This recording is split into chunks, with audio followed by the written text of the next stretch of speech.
Hello everyone, my name is Satya Praneeth. My roll number is 20AE30005. The third DIY assignment which I was given is the first project is Arduino DHT22 humidity and temperature sensor. First we will go to the source code. I have kept the setup 13th pin as the output, and let us go through the code.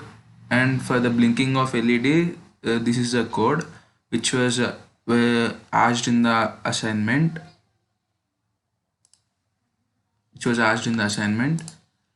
after writing the code, we'll compile it. For compiling, go to build and build project.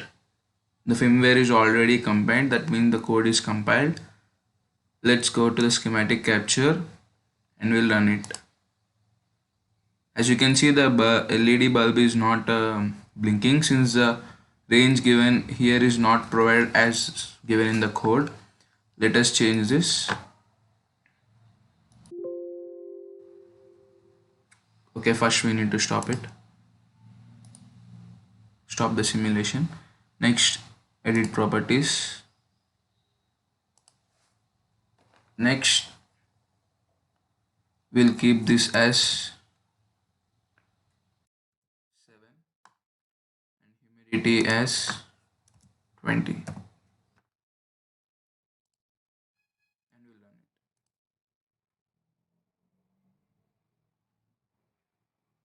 As you can see, the bulb is blinking for 1 second as given in the instruction as we programmed it.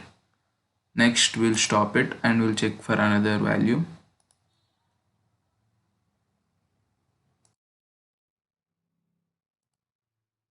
We'll keep this as 65 and we'll simulate it.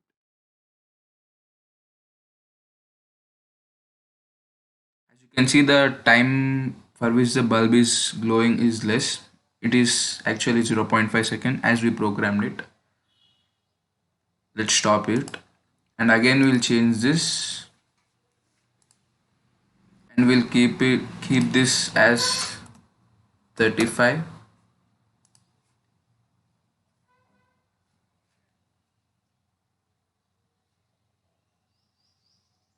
Let's keep this as 35, to the temperature as 35 and the humidity as 24, and we will simulate it.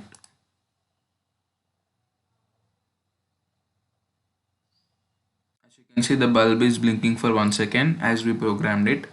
Next, again we change the value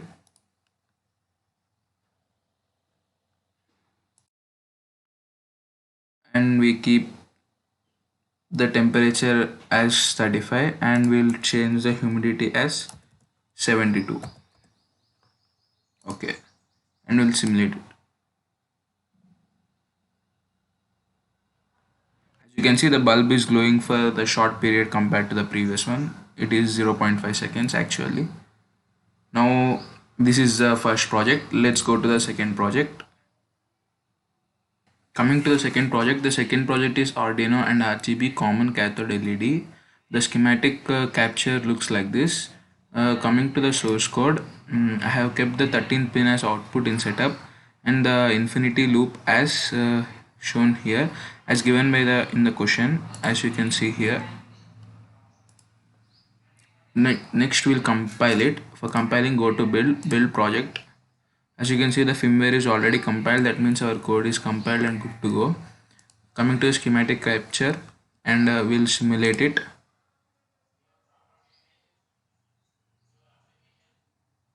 As you can see, the bulb is glowing for different times for different time intervals and for different time period. Next, let us see the digital oscilloscope. For that, stop the simulation and connect the D channel of oscilloscope to the 13th input output pin. Here it is the output pin.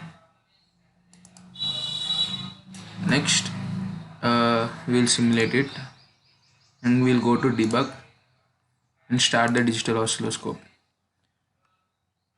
We'll come We will change this to 1 volt and this x-axis to 200 milliseconds, and we will change the channel D, as we are interested in the channel D, to DC.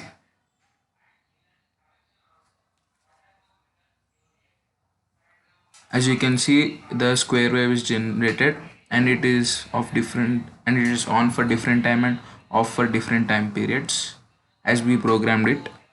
And from this we can say that the time period of the overall time period of the signal is 8.25 seconds. And this was my third assignment, project 2. Thank you.